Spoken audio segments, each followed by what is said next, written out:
This is Lynn Fraser with the Kiloby Center for Recovery. I'm here with Lorenzo Jones, and we're doing an interview about his work around addiction and recovery for the Radical Recovery Summit. So Lorenzo, if you want to go ahead and introduce yourself, Yes. and then we can get started. Excellent. Hello, my name is Lorenzo Jones. I am the co-founder and co-executive director of the Kiloby Center for Health, Equity, and Justice. We started Kiloby roughly a year and a half ago. My co-director, Gabriel Saya, and I are longtime community organizers. Our co-founder and our director of strategy and campaigns, Melody Lee, is like a young, brilliant organizer and administrator. Kiloby's name comes from the process, right, of catalytic change, or that process, like we introducing like a catalyst, right, and then that change gets measured, right, and like in physics. So Kiloby, though that change is the metric unit to measure that is a kilo, much like a centimeter measures distance or inch measures distance. So we softened it to Kiloby. Feel like we bring a tremendous amount of experience to not just community organizing, but because of our organizing and policy and advocacy experience, we bring a tremendous amount of coaching and experience to new people coming into the field. We bring a lot of history around the field, almost like oral history even, that's pretty significant to kind of help weave together relationships. So we kind of see Kiloby as being able to operate in the field across networks, helping people with intersectionality of issues. So you see in our name, health, equity, and justice. That's an attempt to really try to frame up for people where some of these intersections are of the criminal justice and the healthcare system, for instance, and where some leverage points where programmatically as well as through advocacy and organizing, right, we can get some policy reform, systemic change, and program development that will help people deal with the consequences of these systemic problems that we're facing. Well, and I know that you've had years of experience in community organizing. So how did you get from that, from your teen years, for instance, through to what you're doing now? So, yeah, I mean, I started out as a community organizer in 1991, really as a leader and as a part of an organizing project. And from there, I moved into a pretty rigorous training process for community organizers. At that time, there was an attempt by some of the old, no, I shouldn't say old, some of the senior community organizing projects. Some of them, most of which had come out of Alinsky, was this rigorous, on the ground, objective, pragmatic, right, community organizing primarily focused on building power and organization. So I learned my original organizing in the 90s is part of this Alinsky model, and not coincidentally, but I guess ironically enough, right, my early years of community organizing from 91 until 99, I was what we would call today a broken windows organizer. So funding for my work in the 90s primarily came from the Clinton crime bill. So, right? And so as an organizer, as a community activist, as a leader, right, as a young Black person trying to do something positive in my community, you got involved in community work. And community work meant you did things to better the community, right?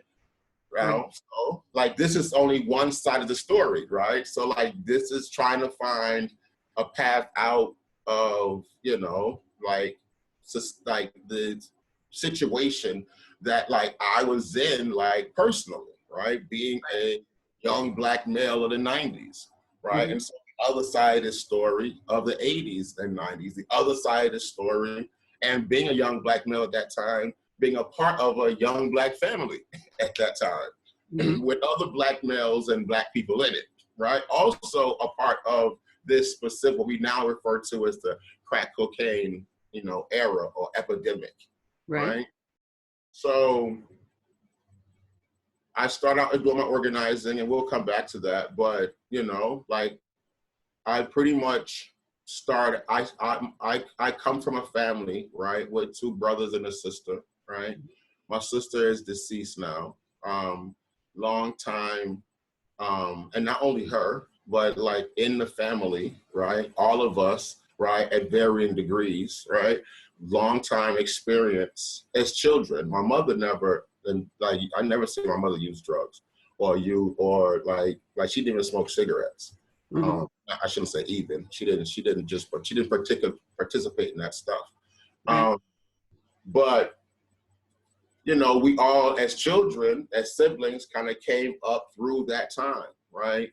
Right. With my sister's story, you know, probably being the most significant, being that we've lost her. We lost her a couple of years ago, and we lost her second daughter, my niece, in, you know, right around like, you know, right in the middle, like is like an actual casualty of the Clinton crime bill, right?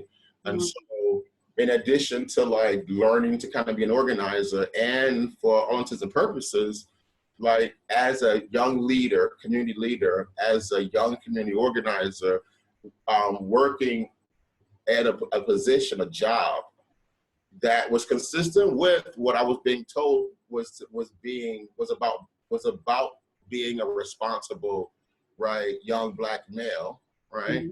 Mm-hmm. Um, I was working and promoting the policies that I now look back on, and like literally contributed to like the death of my niece and sister. Can you go a little bit more into that and explain what you mean? So we as a family, like we're kind of coming up, and we've got like all of our story as a family, right? Yeah. You know how that stuff goes. Like some of that stuff we haven't worked out as a family yet, so we don't even talk about publicly, right? Right. Yeah, I know about that. Right? Yeah. And so it's like, not like, and so we, my sister, like mental health issues, right? Yeah. Mm-hmm. And leads to like as juveniles, as children, right? My sister has some pretty like really sharp, like really difficult mental health issues, right? It's just to a greater degree, right?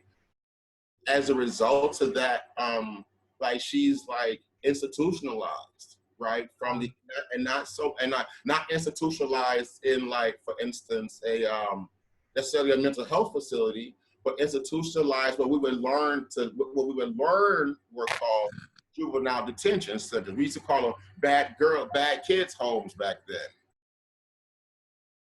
Right, where Black kids went, and they stayed there, and they would run away from those homes, and then these like case managers had to chase them down, and there was this one floor in the YMCA or the YMCA or YWCA where like all the bad kids went, these crisis units. Right. And so you can imagine this is like 89, 90, 91, 92, 93.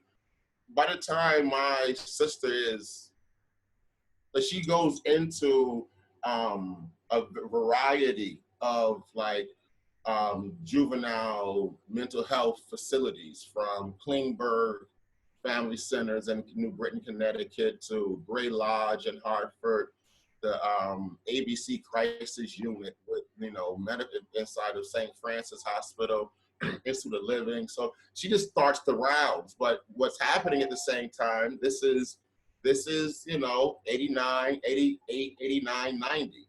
What's happening at the same time is that Just Say No just rolled out and was established. and the original drug-free school zone policy. And I shouldn't say original, but like some of the first concrete drug-free school zone policies came out. And as we watch this kind of unfold on the screen, not really understanding the consequences on our family, this is still the late 80s, right? We later learned that a state like Connecticut was changing their access to drug treatment to be consistent with the drug war coming down the pike from Washington, D.C. And we know how that's turned out. Well, so here's what happens, right? So the feds change and write up drug-free school zones, right? In 85, I think it is, right? The next year, I think it's 86, Connecticut passes its own version of that federal policy. This is well before Weed and Seed. This is well before the National Crime Prevention Council, right? McGruff the crime dog, officer friendly. But this is where all that comes from, okay? Okay. So let me back up, right? So my family, we hit this age where we all become like these young teenagers, right? And kind of like transitioning into adulthood. All of us have varying problems, right? With like how we're doing that and managing that, the way families do, right? And on top of that is this significant mental health issue that, you know, at least in this case, right? There are other versions of this in my family, right? In this case with my sister. And I'm focusing on that story because we eventually end up losing my niece and my sister, right? To AIDS. Well, my sister didn't die from AIDS. She dies from, that's a long story, right? We still haven't figured it out yet, right? But my niece dies from full-blown AIDS. So, right, I want to say in 94. I shouldn't say she died of full-blown AIDS. She dies with AIDS, right? With really having received treatment for like a few months of her life. So, and the really effective treatments didn't really kick in until the 94, 95 in there.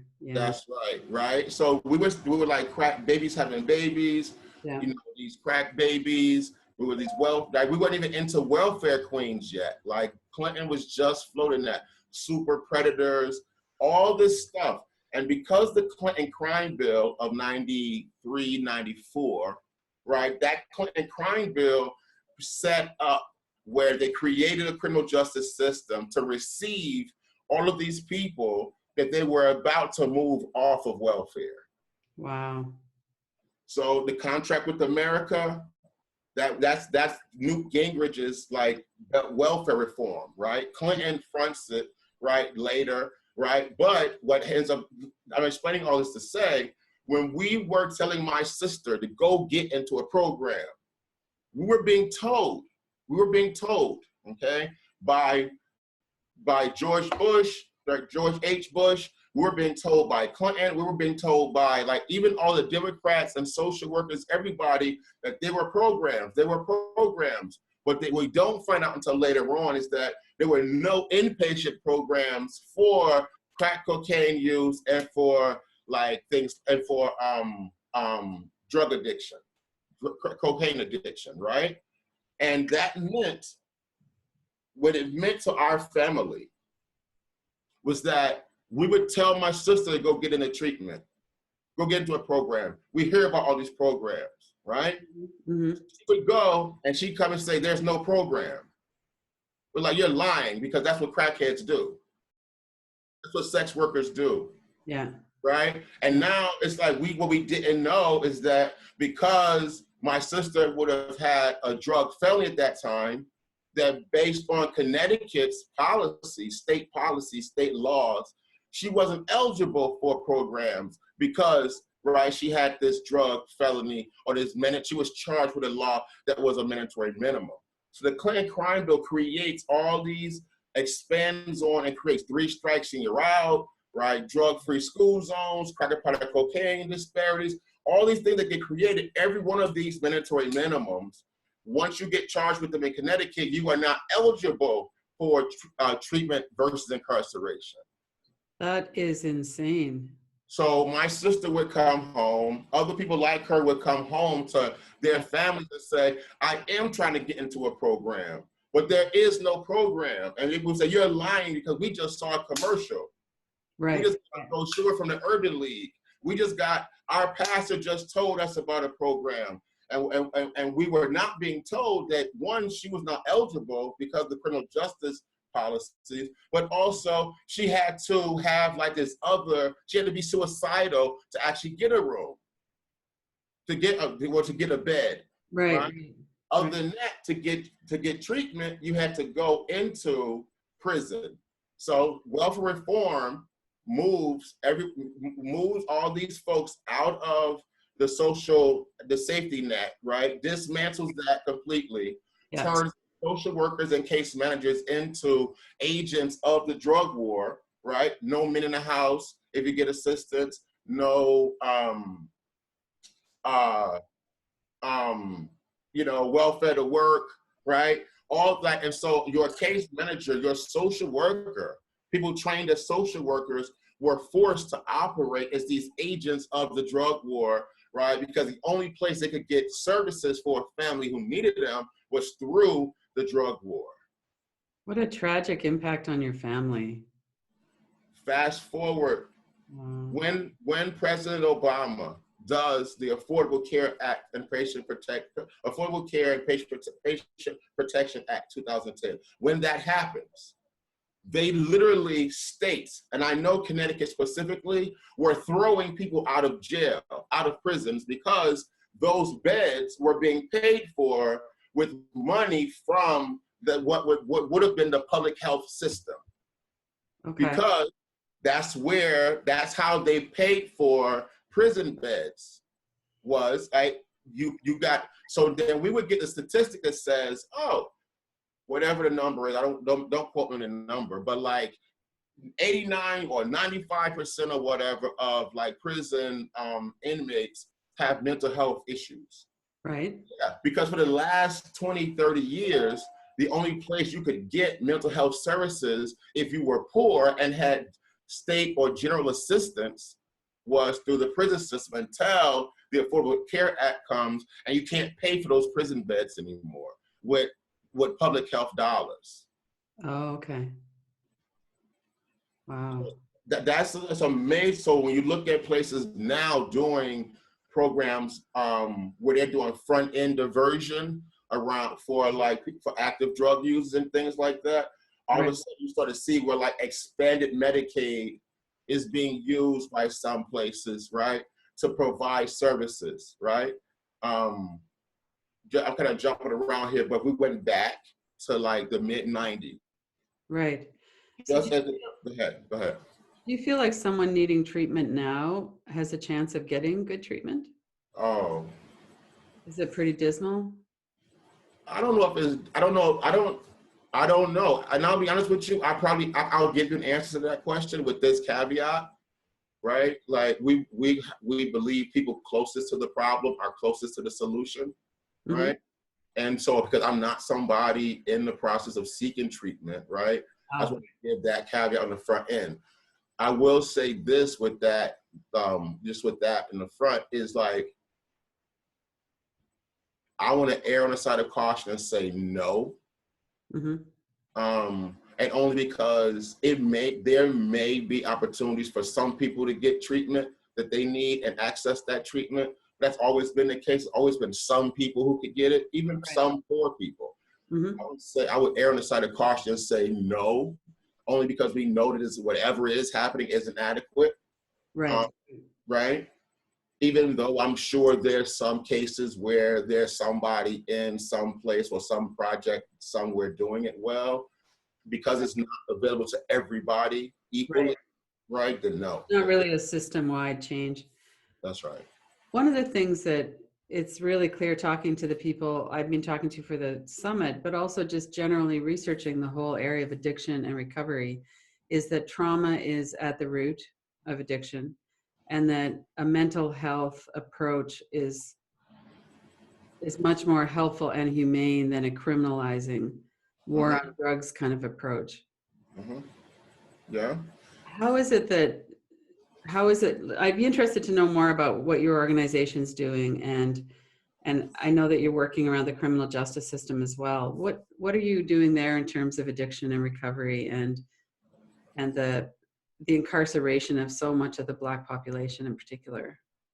Yeah, I mean, this is two pieces that we would see this in like not only two, but two primary fronts, right? And Hmm. we base it on one is a principle and one is a rule, an iron rule. So Okay. in community organizing, there's an iron rule. We don't do for people what they can do for themselves, Right. right? And in harm reduction, right, we adhere to the core principle of harm reduction. We meet people where they are. Hmm. So those two things kind of provide us like some goalposts to operate between, right? If we're outside those two things, we're not doing what we're supposed to be doing as a Right. general rule. So yes, like we're doing work now specifically around closing Rikers jail, right? Hmm. Um, that includes like what the plan would entail for people coming home, right? Like the actual plan for like the jail is closed, what happens to the people, right? What happens, right? How is public safety, maintained? Right. So it's a very comprehensive conversation.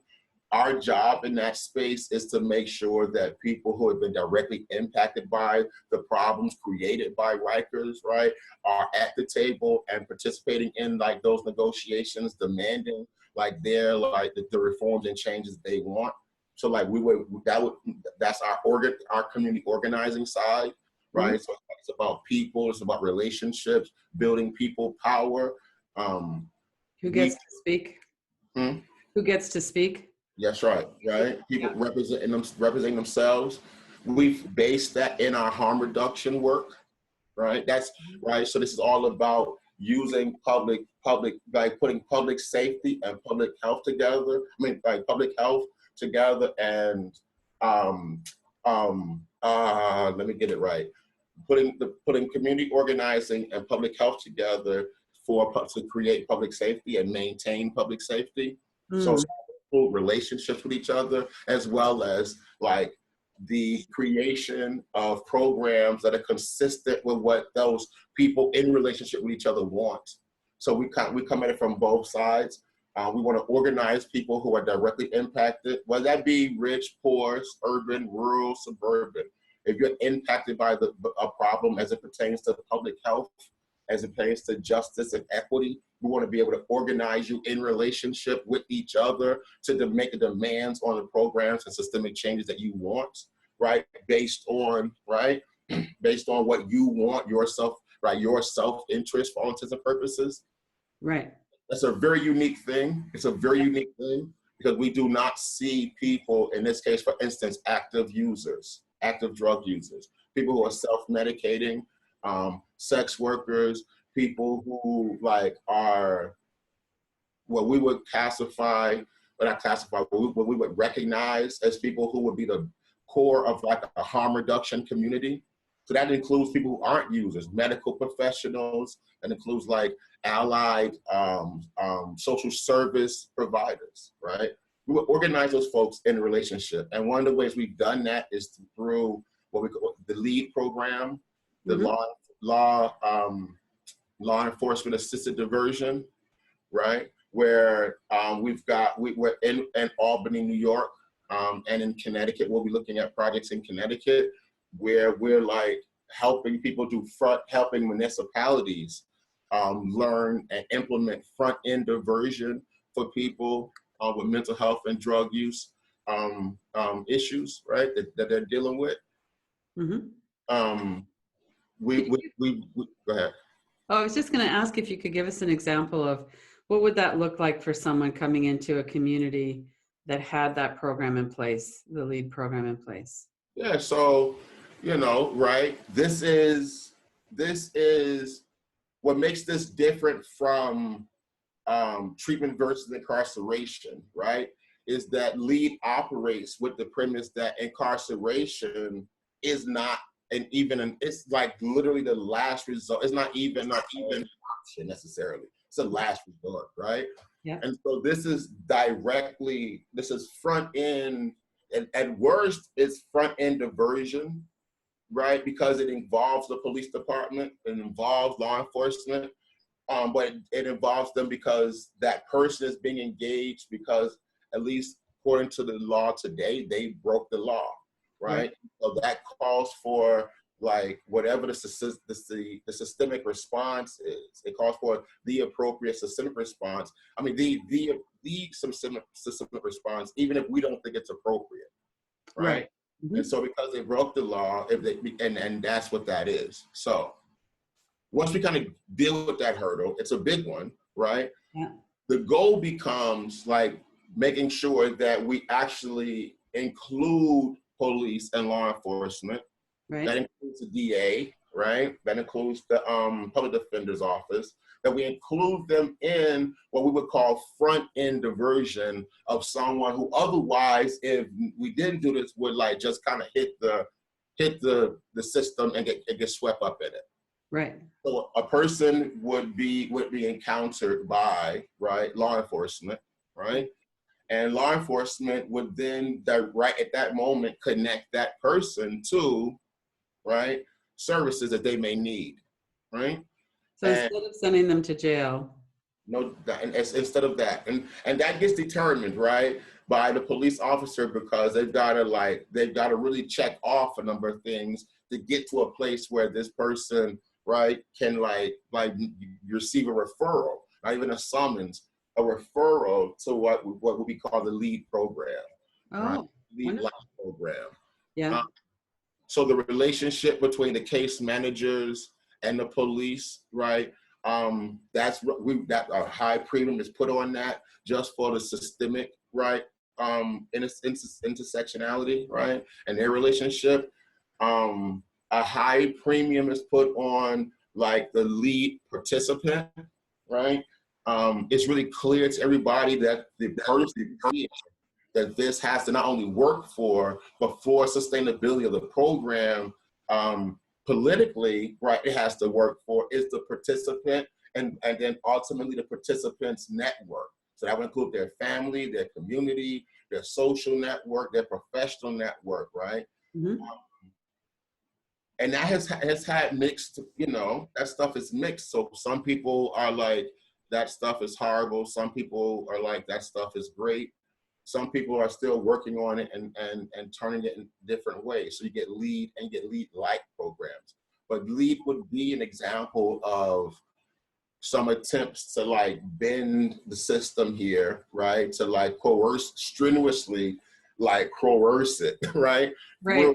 Right? Some political leverage that we developed by organizing people in relationship with each other to make demands on those municipalities, right? To bring a program to them that can be bent and molded according to that community's interest. So where are the obstacles in that? Are there anybody, my impression before starting these interviews especially was that the police are into the war on drugs and filling up the prisons, and that's really all there is. So are the police coming along with that, or are there other obstacles? Is money part of the issue? I mean, money, resources, sustainability, capacity, right? All those things, right, fit in, are there, right? It's interesting because unlike Weed and Seed, which was a federal program under the Clinton program that was like, they provided all this federal money to like weed out problems in cities and places. And like, then this program money to seed in programs, which are pretty much a money to like a ton of police overtime, a ton of like investigative equipment, a ton of like investigation time and meetings between like people in white shirts and brass, right? You know what I'm saying? Badges and other people with titles and officials and politicians. And then what we got was midnight basketball, right? In the community, right? We got midnight basketball. We got like a health fair. Maybe somebody got, a department in the projects, right? But like, what we're looking at like is what it is, right? We're looking at a program that's top down, So like the sustainability for this, like some places, the lead program we facilitate, like we run that program. The project manager works for Katal. He's a harm reductionist, right, for the last couple of decades, right? So Right. he's also like his name is Keith. I should say his name, right? His name is Keith Brown, right? But he's Yeah. one of the most respected harm reductionists in the country. And so he brings that to his, framing for the program and its expansion and its application. Other places don't necessarily have that. I don't think. I think there's a difference. And then there are other places that are lead-like programs that are maybe more heavily run by and directed by like the municipality and less as much by like the community. So there are a number of different ways of doing it. Is it sustainable? Yes. The most difficult thing about that type of work, right, is that it's just not sustainable if you don't. It's not sustainable if it's completely run by, and I mean by run by, I mean like driven by the municipality or the state. Right. It has to have like political viability, and it's got to meet people's needs. Well, and having a community-based and community-organized program is so much more grounded and responsive, and yeah. It's a lot more difficult. You pretty much double the resources because like you may have 8 case managers if you're lucky, right? You may have 2 if you're lucky. Yeah. And you got a project director, right? And say you've got some other folks, right? Admin staff, right? Mm-hmm. When you add to that put the premium on community involvement and directly impacted leadership, when you add that to it, you're literally adding like 3 staff people, right? So that's the stuff that's the stuff where like that gets cut first, right? And then and eventually the program like kind of starts to fold into like this, right? We all know how that goes, right? Right. And so we don't see lead as like this like magic bullet.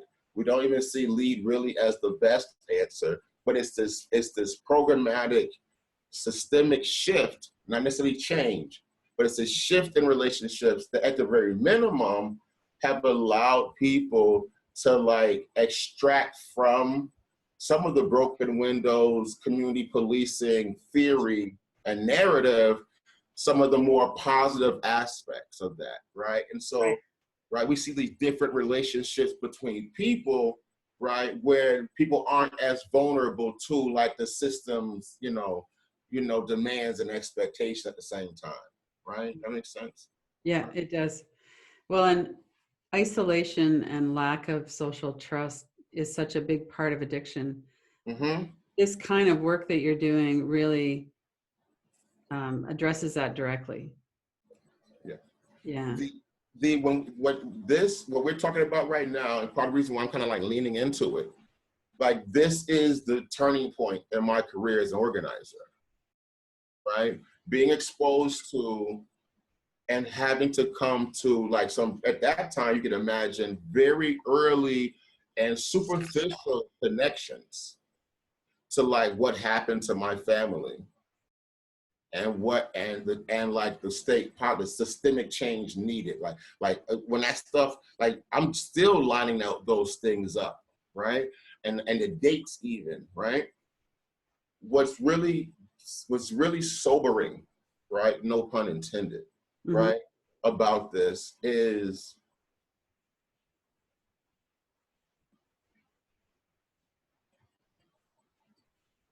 there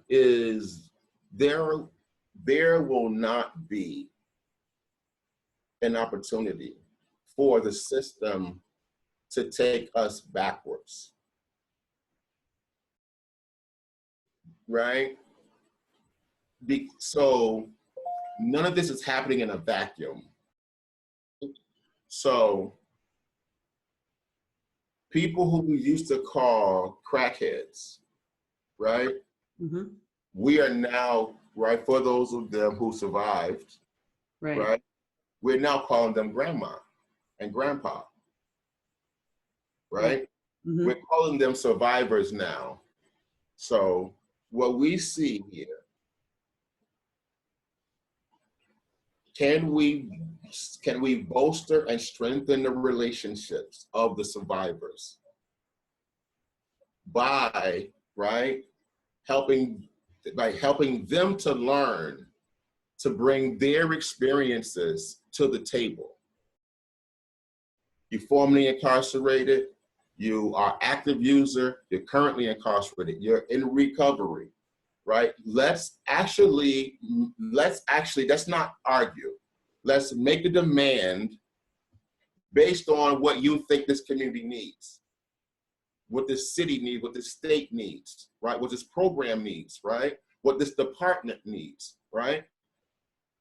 And let's just for kicks, not give a damn what people think about us, right? Now, I know that's easy to say, that's easy to kind of whatever, right? But it's like, if there are enough of us who don't care what they think about us, we become the majority, right?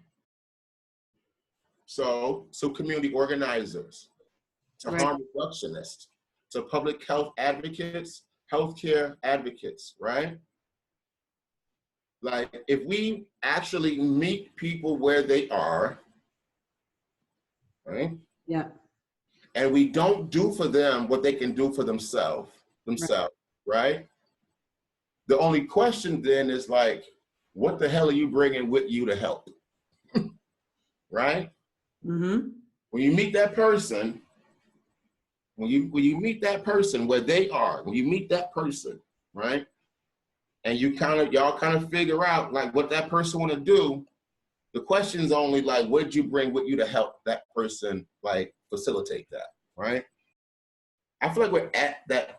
We're always at that place somewhere, but I feel like we are specifically at that place around healthcare, criminal justice reform, public safety, right? And and public health, right? I feel like those things are like converging in on each other in a way that's forcing us to discuss like this in a different way. And harm reductionists, public health advocates, and community organizers are the only people with the specific training and wiring to have this conversation. And it's all based on the direct experience of the people most affected. We used to call it anecdotal. Oh, that's just anecdotal experience. Oh, right. That's just anecdotal experience. No, Yeah. now we call it survival. We call it wisdom.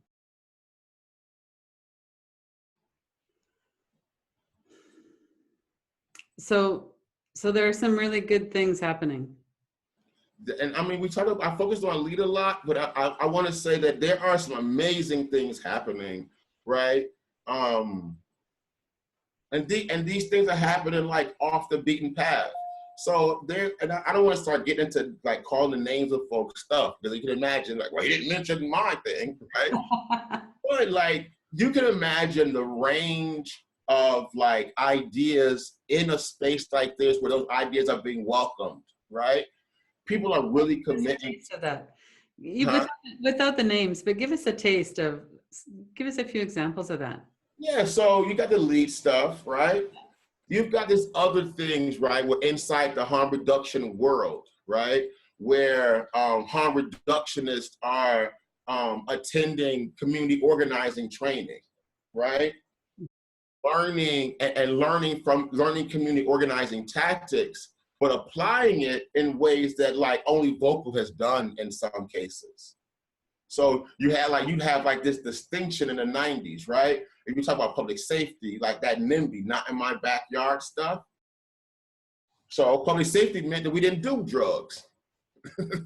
So but we still had harm reduction, right?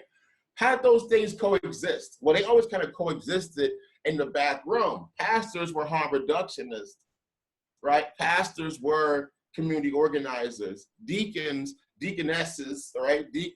Like ushers were in churches were these people. They were not mainstream. They couldn't be mainstream. Why? Because so much of the federal money, so much of the political access was connected to you don't touch drugs. That's changed dramatically. So Now, think about this. We have people who've done significant time, who have significant issues, who have any minimal time, any minimal issue as a result. Trauma. We started getting to trauma, right? And we started talking about the impact on these communities as a result of the last iteration of slavery. Right. Like the last iteration of Jim Crow. Mm-hmm. Okay? As a result, the trauma inside these communities, right, inside cities, right, is calling for municipal strategies. So people are developing programs in these very local, intimate ways, much like they did in the 90s, but not in secret anymore. So you get overdose, you get Black people. There's a team of folks from the Greater Hartford Harm Reduction Coalition right now. They got T-shirts and everything, right? Yeah. They're the ambassadors, right, to like harm reduction, and they just run around the state in a wide open, doing this stuff, this damn work, right, and loving it and being proud of it and being praised for it, and it's all over Facebook, and they completely control the narrative. They control. I remember 2004, right, when the harm reduction van, the needle exchange van in Bridgeport, Connecticut was being harassed by Bridgeport police, and the ACLU sued, right, the city of Bridgeport and won, and they still were harassing those people. Right. We had to go up and organize people, organize harm reductionists with public health people, with social workers, with case managers, with probation officers, with police officers. And we had to put together new relationships within these municipalities. Willimantic, Connecticut, right? Brandon Heroin Town, right? It is everything that people say like suburban communities are now with opioid addiction and overdoses, right? They were saying that about poor white people and Puerto Ricans and Latinos in Willimantic, you know what I'm saying, 30 years ago. They wouldn't provide them services. They had to go to Norwich or wherever it was. They had to go to like a whole other town to get help for the same stuff that now they can get through the Affordable Care Act. Right. They didn't get through those 10 essential benefits. You know, I know they're messing with them, right? Mm-hmm. But like the difference now is that you can do harm reduction in public.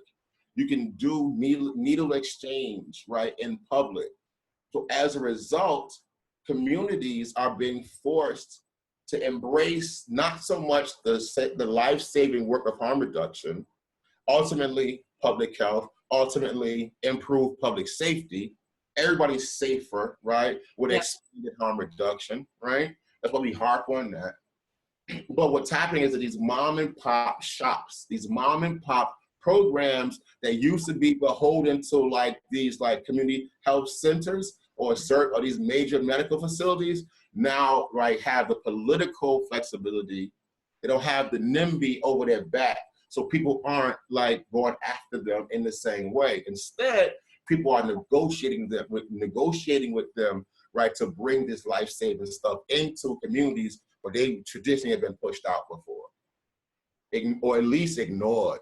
Right. So how did that happen? What's your sense of what the shift was with people that could happen? You can call it mass incarceration. You can call it continued slavery, right?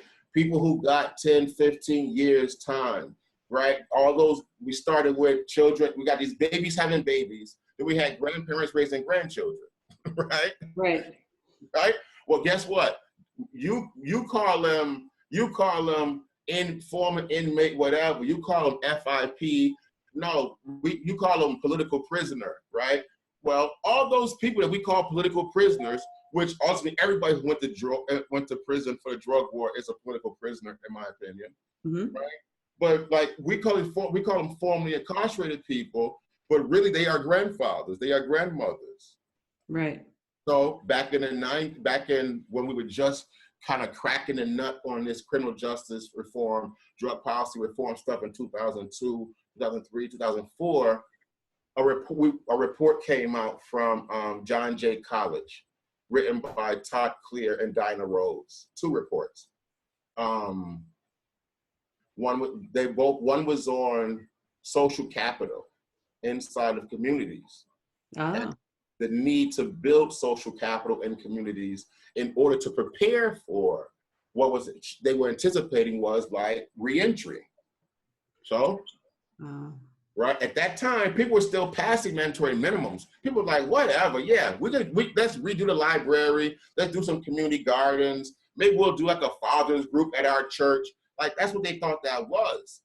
Well, what Dinah Rose and Todd Clear are actually saying is that when the massive wave of reentry comes as a result of all these like the demands being raised around changes to the ending the drug war, marijuana reform policy, stop and frisk in New York, all of that advocacy and organizing that forced policy and systemic change, like, and now throw the ACA on it and boom, they started closing prison facilities and kicking people out, remember? Kicking people out of those facilities, and the money wasn't there because we were in a great recession.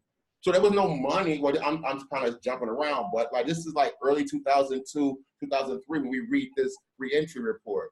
It's talking about what we are dealing with in 2008, except it fails to mention we're going to be in a great recession. Right. So cities. No money for programs. No money for programs. And many of these folks who started coming home, when they went inside, they lived in places like Hartford, the city. Mm-hmm. Now those families, right, in many cases, had moved to suburban towns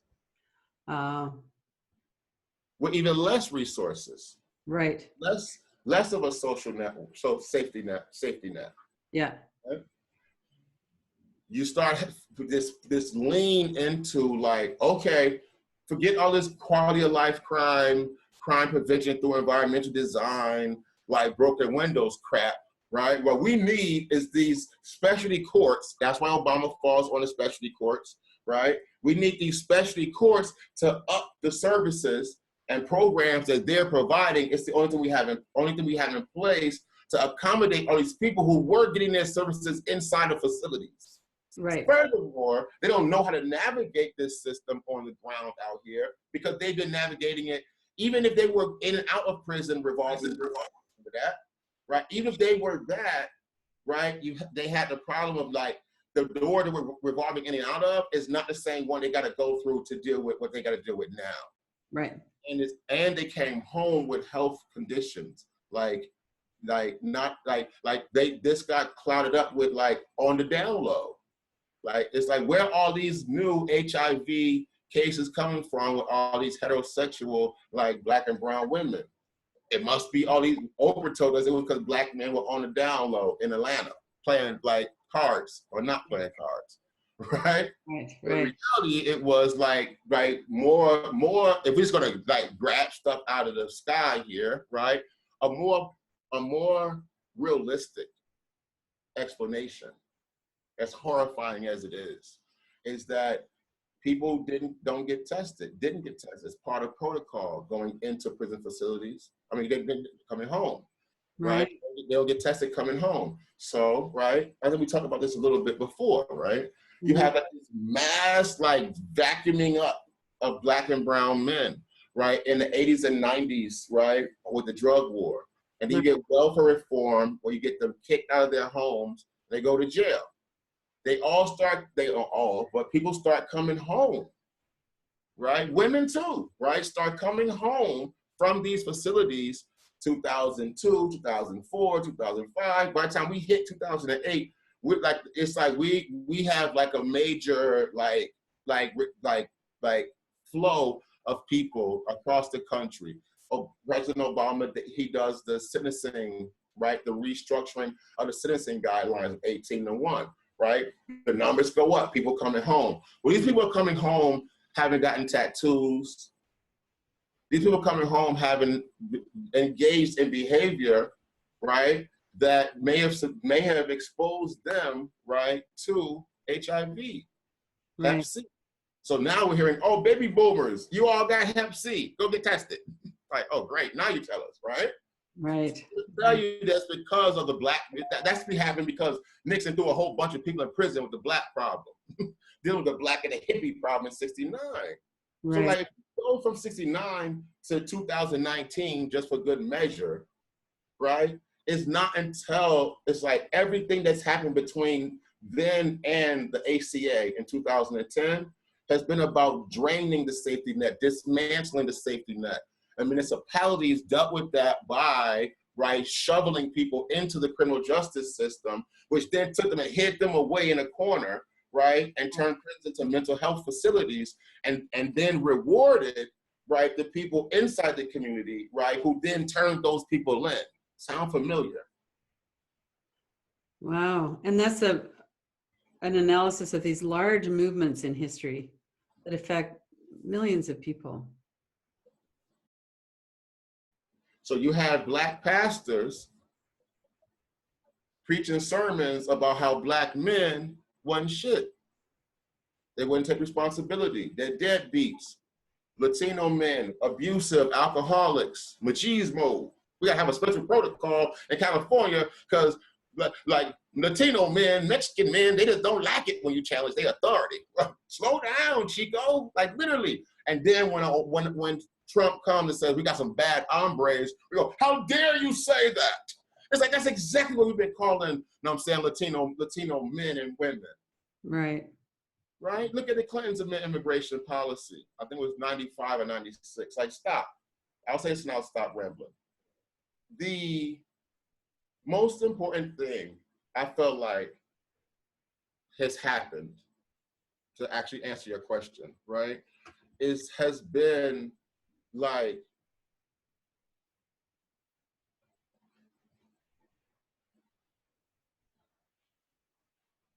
this demand of changing the narrative.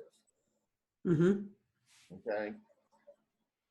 When we decided to take this on in 1999, when we said no, right, we're going to organize folks, right, in the harm reduction community because they are people who are active drug users. They can speak to drug policy that gets changed. They can speak to the criminal justice system and the mandatory minimums that they've dealt with. Their families can speak to us. So as organizers, it just makes sense you organize that base of people. Nobody else would talk to them about that. And the first thing we learned was, like, if you wanted the group to be successful, you had to put people in positions where they felt like they were being successful or would be successful. So we didn't ask formerly incarcerated black men to go to the Capitol and advocate for criminal justice policy reform. We asked them, right, to write an article about what they think about the legislative proposal. And then we'll help you edit it. Mm-hmm. They're like, well, okay, we'll get you we'll get you a place in the local newspaper. So people said, okay, that makes sense. I'll write my ideas down. Like, give us like 3 paragraphs, and we're gonna put it in. We're gonna clean it up, get it structured up. You take a look at it, and we're gonna like see if we can get it moving. Okay, so we did that. We had 15 guys, right? It starts with black and brown men, black and Latino men. So how many y'all want to write? We got 4 of them. A couple of them like had been writers, were writers at the time, right? Like they had stuff ready to go. They didn't even need any work, right? It was better than what anybody would have given, right? Anybody would have edited pretty much that we could provide. Those things into it. We took them and one by one, every week we posted like one of their like writings in the local free newspaper. It was only for the purpose, right? To put them in a position where people change the narrative, where people's narrative and story about them had to change and be consistent. So it's like, oh, last one I heard of Lorenzo, what he writing about? I ain't heard from Lorenzo since the last time he went to jail in 2016, right? That was what people said. Pastor. So eventually what happens is children, their children start cutting their article out the paper. Said, my father wrote this, my mother wrote this, my uncle wrote this. And they would go and read their father or their uncle or their mother's like,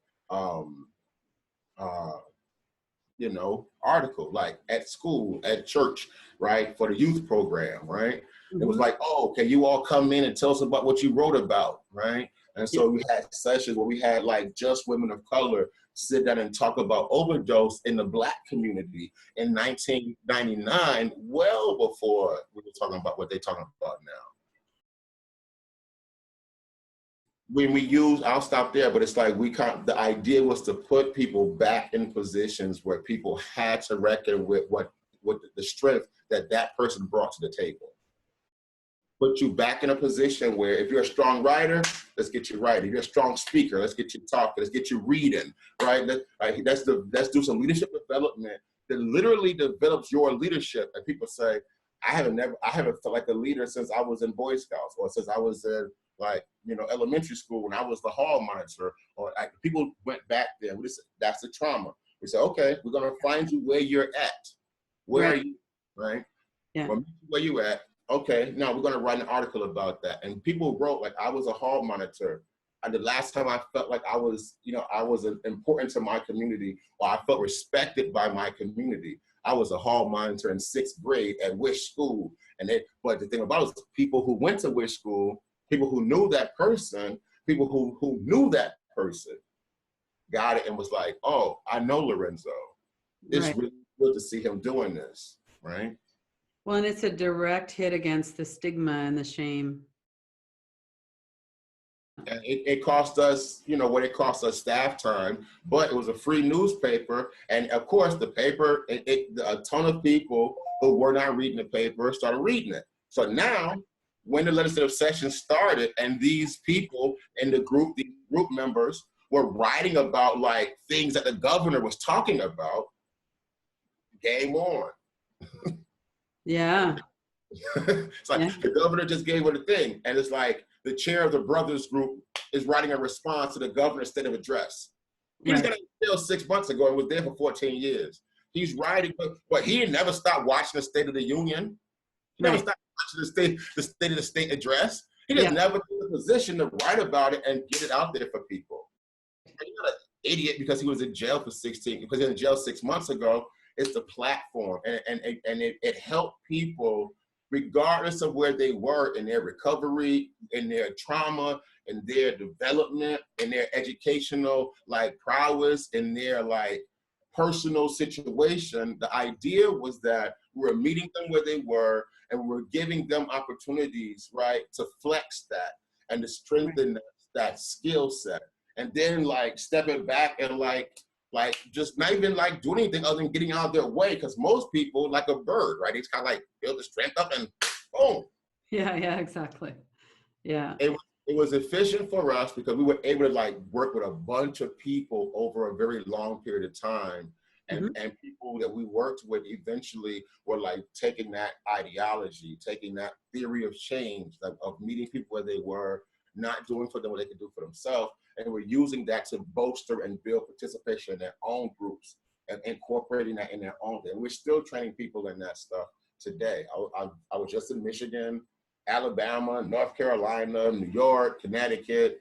We're training everybody, in Georgia, in this idea. And we're finding a lot of success with harm reductionists and public health folks, because if you're doing healthcare and public health work, you're doing housing, education work, anything like that, you meet, if you're doing it legit with people, you're meeting them where they are, and you're building your work around what they need, what they demand. And it's all grounded in the wisdom of the community. Yeah. We used to call that anecdotal experience. Right. Well, to circle back to when we first started talking, you were talking about being trained as a community organizer in a mentorship kind of a program. So you learned as an apprentice from people who were experienced at community organizing. Oh yeah. So the folks who trained me were ultimately trained by the folks who Walensky trained. So my primary mentor, Jack Memnaugh, my my other mentor, Alta Lash, right? Jack trained Alta, right, as an organizer. Jack came out of Providence. Jack was trained by Stan Holt, right? I forgot who trained Stan Holt, right? But that person was trained by Walensky. So I was kind of and I only say that because I have a hard leaning towards direct action, a hard leaning towards like the organization building and like the relationship building and the power building. Black Lives Matter work, the harm reduction work, this work around trauma, the work around public health and public wellness, right? Help round out and actually bring some substance to, right, this like very hardcore, rigorous organizing, right, regiment that I was trained in. Oh, just lastly, like, and the last thing is that the organization that I started at wasn't your typical community-based organizing project, right? It wasn't like an ACORN, right, or Center for Community Change, or even IAF. So like UCAN, the place I worked at, it was started to be a technical assistance group to community organizing projects. So right? So it's like we ran our own campaigns, we had our own base building projects, but then we also were responsible to like building the field of community organizing in Connecticut, especially. So like a lot of my history comes from, a lot of my training and development is based in the development of leaders and organizers, right? And I obviously have my own track record of running campaigns. Right, right. So where could people learn more about those? What are some of the website addresses where they could learn more? So for which ones? For UCAN or for like those organizations? Well, whatever you think would be important for people to know. Certainly for Catal. Yeah, so catalcenter.org. Our website's under construction right now, so it'll be up, and we're trying to get it up in a little bit.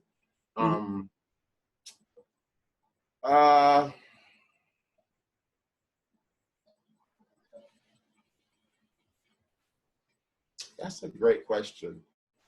Vocal, VOCAL, Vocal, and then Vocal has chapters like vocalnewyork.org probably. They're the harm reductionists who have been using community organizing, right, tactics, right, for their work. Probably some of the most well known for it. The lead project at Albany. I want to say it's leadproject.org or albanylead.org, but Keith Brown is there. You can find his bio as on our staff on our site. Keith Brown. There's an article. There's a piece written by my co-founder and a couple of folks called "Healthcare, Not Handcuffs." Oh, okay. Right. And it's like almost like just for lack of a better description, a white paper on, right, how to use the, reforms to the healthcare system to like, shift the criminal justice system, right, to change that paradigm. So definitely that would be a good thing to read. And I haven't looked at this yet, but I've heard a lot of good stuff about it, and we haven't used it. We will though.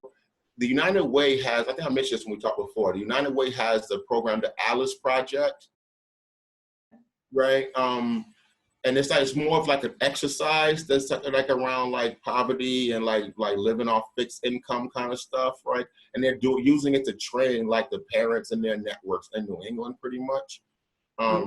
So let me back up a little bit. Another thing I would just suggest people read, and are we looking for books or just like, we're just looking for like reference stuff? We're looking for like videos, looking for organizations? Whatever you think would be important for people to know. People should read Rules for Radicals and Stir It Up. Rules for Radicals by Alinsky and Stir It Up, which is more of an article or essays. Definitely Undoing Racism training. Yeah, people should check out like the Drug Policy Alliance, the Drug Policy Alliance's conference, and that drugpolicy.org, drugpolicyalliance.org website. You don't win because you're right, you win because you're strong. We get that from The Art of War, Sun Tzu, The Art of War. People would be like, well, we're right, so you can't, like, God's gonna help us, or like, righteousness is gonna help us prevail. And they'd be like, well, yeah, you stand right there. Oh, even better. The prime example of it is the Count of Monte Cristo, the remake of it, the latest one, right? When the warden walks in, it's like the guy's tied to the wall, and he goes, "Hey, how's it going? I'm gonna beat you every year, right? On an anniversary, right?" Goes, "Well, I love God, and God's gonna show up here. God's gonna," well, I tell you what, I'm gonna start beating you, and when God show up, we're gonna stop, right? Kind of thing. Right? And it's like, you don't win because you're right. You can have all the information, all the data. You can have all of the righteous, indignation and authority. You win because you're strong. You got to go build relationships. You have to go and do the things you need to hold accountable the system you're trying to hold accountable. And the only way you can do that is by being strong enough to force the system to recognize your expectations of it. Yeah, I love that. Yeah. Because you're strong. So I think you've just answered this question, but maybe there's something more that you want to say about it. What would you suggest or recommend for people who are needing to get into recovery or in recovery and wanting more, or people who want to support that? What are a few things that you might tell people? In a very practical sense, right? If you want to, you mean into recovery work or into programs? Well, or into however people might define recovery. It might be that they're using drugs or alcohol or some other addiction. It might be that they want to get involved in recovery work in an organization.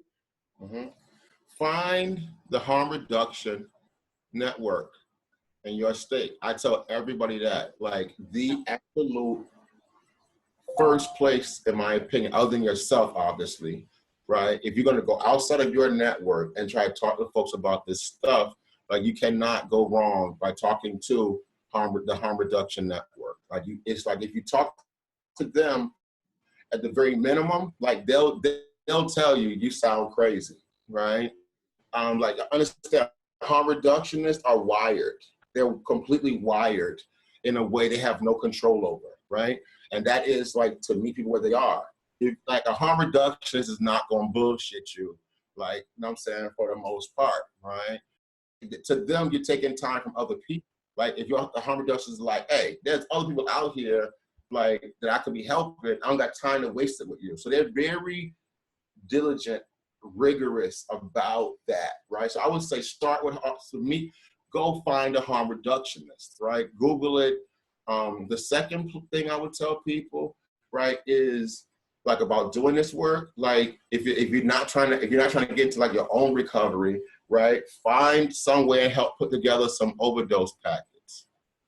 Right. Just go to the soup kitchen, go to the closest group wherever the nuns are. Nuns are great, right? Go find the nuns, right, and ask the nuns who's doing harm reduction, who's doing resettlement kind of stuff, around immigration, and you're going to probably find folks at that intersection.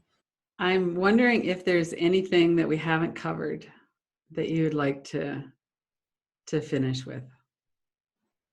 No, just that people closest to the problem, right, are closest to the solution, right? And we don't call it anecdotal data. We don't call it lived experience or life credits. We call it wisdom, because that's what it is, right? And we want people to share their wisdom with us, share it with each other, right? And then we're going to do what we can to change systems with it. Right. Well, it's been really interesting, this discussion. Thank you. I'm very happy that you came on the summit and that you took the time out to do this. I've learned a lot, and I think it's a wonderful voice to have in the summit. There's so many different ways that people are working with this, and the historical perspective as well is really good to know, kind of the wider movements of history and how all of that comes down to a person's life in a community. Yep. How to work with that. And the beauty of this is that we have that perspective already under our belts. Right. So it's we actually can operate with the wisdom that we've learned, right, that we've gathered, right? And it's people coming, we have this convergence of people coming home with wisdom, right? People who have been home with wisdom, people who never went in, but have been the folks, like you really want to know how to fix the veteran system, the VA, right? Don't talk to the veterans, right? They're the people in it. They're caught up in the machine. Talk to the caregivers. Talk to the caregivers of formerly incarcerated people, the caregivers of people who are using drugs, right? The caregivers of people who are like dealing with like the holes in the safety net. Those are the people who know what needs to be fixed in the system, because they're the ones who sit on hold and go to the appointments and take vacation days from work, because they might have multiple people in their family with these situations. We can organize those folks and include them in like the problem solving, and like, you know what I'm saying? Like, man, it's like man, we could do something. Harm reductionists know how to do that. They don't know how to organize to save their life. They don't know shit else, but they know how to meet people where they are, and they give a damn about people, right? And it's like, we can teach them the rest. They can teach us the rest. Go to kilobicenter.com, Radical Recovery Summit, to see the full schedule of speakers and to register to watch these free online September 23rd and 24th in the Radical Recovery Summit 2017.